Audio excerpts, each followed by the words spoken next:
Welcome back to my channel. I hope you like me reenacting Exoddus. It doesn't matter if you like it or not. I'm still going to recreate Abe's Exoddus. After all, it did take the team 9 months to make the game. Now before anyone comments, this isn't a sequel, but a bonus game. This place is called Necrom, the land of the dead.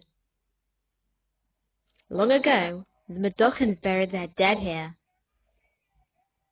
But how long will it last? Now the mines are being taken over by a mining company. They didn't want the Mudokons to know that they were digging up their ancestors.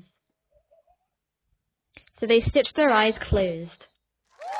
The game actually takes place right after the events of Abe's Odyssey. So Abe doesn't have time to rest. Are you ready for some Gacha cringe? Abe sparks in front of everyone. There's an awkward silence until Big Face begins to laugh, encouraging the others to laugh too. He then reassures an embarrassed Abe with a pat on the back, which causes Abe to become knocked out.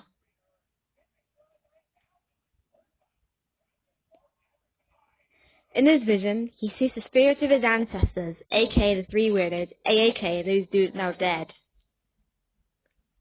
They tell him that their bones are being dug up and would love it if he could help.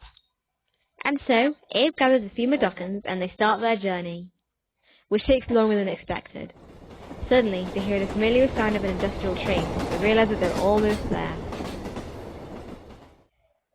Following the tracks, they finally make it to Necrom Mines and even come across a vending machine. Abe warns them of the side effects, but they're too thirsty to care. It turns out that the vending machine dispenses a non-alcoholic drink called Soulstorm Brew. And there's nothing else Abe can do but watch the Mudokons drink every single one. This brew caused a sickly side effect, causing the Mudokons to be sent into throw-up territory. This was because the brew was made from the bones of Abe's ancestors. Unable to help, Abe continues to travel through the Necrom Mines and eventually finds the mine's boiler installation. After overloading the boilers, the mine is destroyed in an explosion and Abe flies out into the Necrom jungle and hurts himself in an embarrassing way.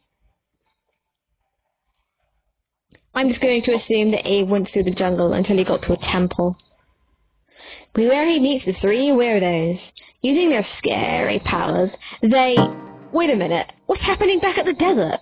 It appears that another glutton named Director Plague is tricking the Mudokons into drinking more brew.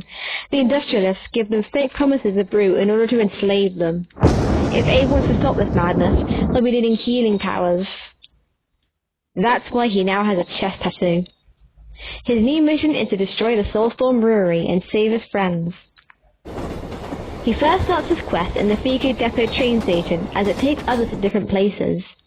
Said place is run by three gluttons, General Drippick, Vice President Arslick, yes that's his name, and Director Plague. Here they are discussing plans to capture Abe. While Plague is concerned about his career and Drippick is in a panic state, Arslick plans to lock the place so tight that Abe would have to be invincible to get through. Here's Mum News, which stands for Magog on the March. You'll love how the Slug plays around with his microphone. Through the game, this Slug will tell Abe and the viewers about the events that happen. Right now, he said that to prevent Abe from destroying the Soulstorm Brewery, the main security gates can only be opened by the three gluttons we just saw. After seeing the news report, Abe sneaks onto the train and travels to Slug Barracks. That's where newcomer Slugs go. It's basically a Slug training ground.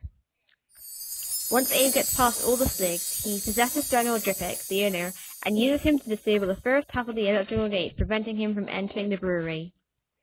And then he dies to keep possession. With Slug Barracks sorted, Abe heads to Boneworks. That's where Mudokon bones are being brewed. Once again, Abe gets past security, he possesses the short-tempered Director Plague, and uses him to disable the second half of the gate, and kills him.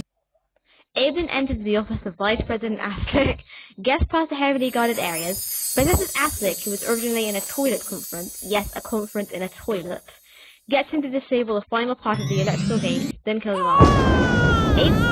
Abe finally goes to the Soulstorm Brewery and discovers that they're also using syrup to make the toxic drink. Thus he saves the remaining Mudokons working there before we get to the chosen finale. And by that I mean ending depending on how many Mudokons you saved. So in the good ending, after Abe sets off the boiler, the owner of the brewery tries to turn it off but has no arms. Thus he dies in the explosion. Abe makes it out just in time, and the Meducans he saves are overjoyed. Alpha even opens up his rehab at tea to give speeches and wean Meducans off brew. There are still a lot of Meducans out there though, and they're gonna find them. But this is Oddworld, so there's always a what if. Is the phone still on? In the bad ending, Abe is confronted by the Meducans who berate him for not saving his friend. After he's knocked out, he wakes up in a tear extractor. The brewmaster calls him a thing of beauty and states that it will be their finest brew ever. He then demands the thing to pump it up! And Abe's tears are extracted. A lot of it, actually. All of it. Doesn't this concept sound scary? Well, it might sound scary, but after Abe sucks dry, well, he turns into birds. So that was something. I was actually expecting Abe to turn into bones. That actually would have been more effective. But don't worry. The bad ending in the next game will keep your kids awake. I'm looking forward to the next video. Thanks for watching.